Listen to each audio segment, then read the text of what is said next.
Àwọn ìlú kan wà ní orílẹ̀-èdè tá a wà yìí, most especially nílẹ̀ Yorùbá, tó jẹ́ pé àwọn obìnrin wọn wọ́n yàndy gan. Bẹ́ẹ̀ náà ló ṣe wà nílẹ̀ Ìgbò náà, ilẹ̀ àwọn Ìgbò wà lára àwọn ìlú kan náà wà ńbẹ̀ náà bẹ́ẹ̀. Tí àwọn Haúsá àti Fúlàní náà wà, torí ní time kan tí mo travel lọ sí Abuja, tí àwọn people yẹn, kódà ìlú tí wọ́n dárúkọ nígbà yẹn pé àwọn obìnrin wọn wọ́n fẹ́ràn kínní, àwọn ìlú yẹn, àwọn ìlú tó jẹ́ pé wọ́n gbẹ́sìn lórí gan ni, tí wọ́n jẹ́ pé àwọn tó máa ń sábà bora gan, tó jẹ́ pé ẹ lè ever fura pé àwọn eléyìí wọ́n gbóná gan. Ìyẹn wà báyẹn. Àwọn ìlú kan wà tó jẹ́ pé, àbí kí n sọ pé ìlú kan wà in particular, mi ò ní dárúkọ ìlú o because mo fẹ́ fi ṣe kó má dàbí pé bóyá èèyàn fi, ó ní nǹkan tí mo fẹ́ fàyọ nínú nǹkan tí mo sọ, tó jẹ́ pé kò sí ni nínú family kan ẹ máa rí ẹnìkan tá a dàbí pé ṣe understand kò ní stable lọ títí. And when I'm talking about pé kéèyàn má stable lọ títí, mi ò sọ pé bóyá tó máa wà ní street tó máa rìn káàkiri pé kinní kan, tó jẹ́ pé normal ó máa ní anger issue. Anger issue dẹ̀ súnmọ́ kéèyàn fẹ́ wà mentally unstable. Ẹni tó bá ti ní anger issue, tí anger issue bá ti gbóná jù,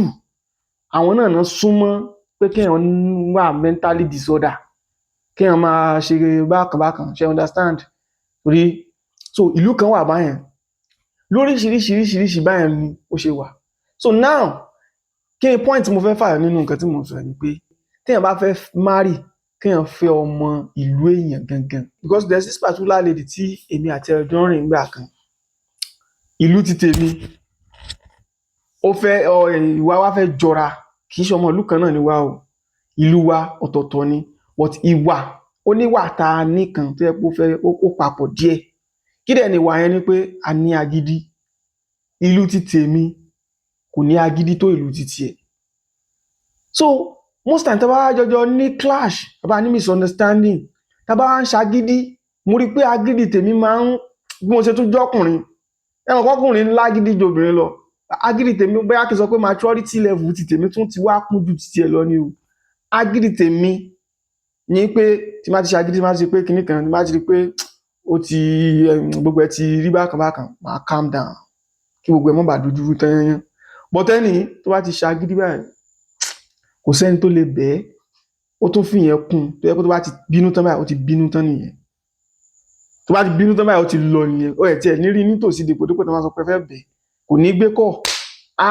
wá gbogbo mísì pé ẹ̀ ṣáà ní fi rí bí reach òun, débi pé àwọn sọ pé kinní kan ṣe kinní kan. Tó bá dẹ̀ ti ṣe báyẹn, ó ti jẹ lọ nìyẹn, ó tún ti move lọ sí angle mi nìyẹn. So bóun ṣe máa ń ṣe tiẹ̀ nìyẹn. Now èmi àti ẹ̀ a fi bẹ́ẹ̀ rìn lọ fà díẹ̀ kó tó di pé olúkálùkù padà lọ separately. Ẹni tí mo ń sọ yìí, láàárín ọdún kan ó dé tó bóyá bí 12 guys láàárín ọdún kan. Èmi àti àṣẹ̀ṣì manage a lo 7 months. At the end of the day ó ṣàpadà marry, ó padà fi ọmọ ìlú ẹ̀. Tẹ bá rí àwọn méjèèjì, tán bá ṣíra wọn gbọ́ tán, ẹ lè sọ pé àwọn eléyìí wọ́n ń jà bí àwọn ní misunderstanding, ìwé ìtàn ṣe máa ṣe. Idea tí mo fẹ́ fàyọ nínú eléyìí ni pé fún wọn tó bá ti marry, it's better kó lọ fẹ́ ọmọ ìlú ẹ̀ o, tó jẹ́ ojúlówó ọmọ ìlú ẹ̀ gangan lọ fẹ́. Ó máa ń make sense most times. Fẹ́ ọmọ ìlú ẹ̀, kódà gan ẹni tó jẹ́ ìlú tó close mọ́ ìlú ẹ̀ gangan, ó wá jẹ́ ọmọ ìlú ẹ̀ gangan, ó má kàn jẹ́ family. Like sincerely speaking, nínú 100%, 90-something% tó jẹ́ pé ọmọ ìlú wọn náà fẹ́, wọ́n máa really enjoy relationship wọn, wọ́n dẹ̀ máa really enjoy family wọn. So that's just my own thought about that. Ìwọ náà imagine nísìnyí irú àwọn tí wọ́n máa ń ní, tí mo fi ṣe example yẹn pé ṣé mo pọ̀ ọ̀tọ̀ ní example tí mo kọ́kọ́ fi wọlé, ọ̀tọ̀ ní ti personal experience ti tèmi. Irú example tí mo fọ́kọ́ wọlé yẹn, olú máa ń sábà dá wàhálà ní most family. Kí dẹ̀ nìkan yẹn ni pé ẹrù orú àwọn ìlú tí wọ́n yàn dì tí mo sọ yẹn, tó jẹ́ pé àwọn obìnrin wọn fẹ́ràn kò sí nǹkan tó bá dín bẹ́ẹ̀ náà, tí wọ́n bá ti rọ́kùnrin tó yẹ pé ó lè ṣe tó báwọn náà ṣe lè ṣe. So irú ọmọ tó jẹ́ ọmọ ìlú wọn náà nísìn, òun náà máa jẹ́ irú èèyàn bẹ́ẹ̀ ni. Òun náà á lágbára, á ní okun, á ní everything tó yẹ pé gbogbo tó nǹkan máa ṣe fún ẹ nínú ilé gan-an. Kó tún tó sọ pé ó fẹ́ ronú sí mi gan, ó tún ti mú ẹ mọ́lẹ̀, ó tún ti ṣe mí fún ẹ. So kò ní sí problem báyẹn. But ìlú tí obìnrin tó yẹ pé normal example tí mo ṣe yẹ, tó yẹ pé bó ṣe rí nìyẹn, tó wá lọ fẹ́ ọmọ ìlú tó yẹ pé òun pẹ̀lẹ́pẹ̀lẹ́ ni wọn àwọn kì í gbobìnrin ẹni àwọn tí wọn jẹ́ pé yẹ kàn ra ṣe níwọ̀n bá ṣe mọ̀ wọ́n máa ní problem yìí dẹ̀ ni ló máa ń sábà da most family rú yìí ló máa ń da most family rú kò sí nǹkan míì kókùnrin lówó kó ní gbogbo nǹkan láyè tí ò bá ti ní títí pé normal ká ń ṣe kó tẹ́ obìnrin lọ́rùn nínú ilé á ní problem gbọ́dọ̀ yẹ pé obìnrin náà ni kó ní ẹwà kó ní gbogbo other qualities pé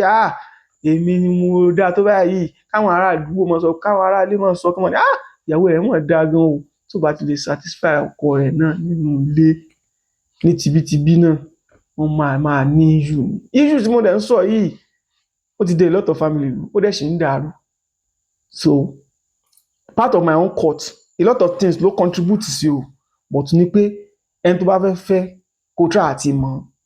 ọ̀nà tó dẹ̀ fi lè gbà mọ ẹni tó bá fẹ́ náà ni pé kí family yín close kì í ṣe pé bóyá ọ̀rẹ́ mọ́mí ẹ̀ òun kọ́ mo sọ family like bí tẹ́jọjọ wá jẹ́ pé ó máa wà tó ṣe pé àwọn lágbájá nìyí nílùú báyìí ní àdúgbò báyìí kíní kan kódà gan tí ìjà bá fẹ́ ṣẹlẹ̀ gan closeness yẹn á tètè máa pa misunderstanding so that's my own thought on relationship tó wá dà pé bóyá your own relationship you're already in it ó wá rí bákan bákan èmi ò ṣe hook up fún anybody o mi ò ṣe connect pé kíní kan mo ń gbókùnrin fún o I'm based on relationship advice counseling pé o ti wọ̀ ọ́ o tí wọ̀ ọ́ o fẹ́ wọ̀ ọ́ ìgbà o ti rí báyìí o ti rí báyìí you can contact me nọ́mbà mi wà lórí báyìí mi ẹ message mi ẹ lè voice note sí mi ká jọ sọ̀rọ̀ kẹ́ sọ bó ṣe jẹ́ màá dẹ̀ advice yín lórí àwọn nǹkan tó bá yẹ kẹ́ ṣe bóyá tẹ́ bá fẹ́ wọlé sínú relationship ni àbí bóyá ti wà ń bẹ̀ already tí gbogbo ẹ rí bákan so àdúrà wa gbà ọ́ àní ṣìṣe o àní jẹ́ ẹni tí wọ́n wá fún bí aṣoríire ẹ jẹ́ bá mi share bá mi like ẹ bá mi comment kẹ́ dẹ̀ follow mi for more.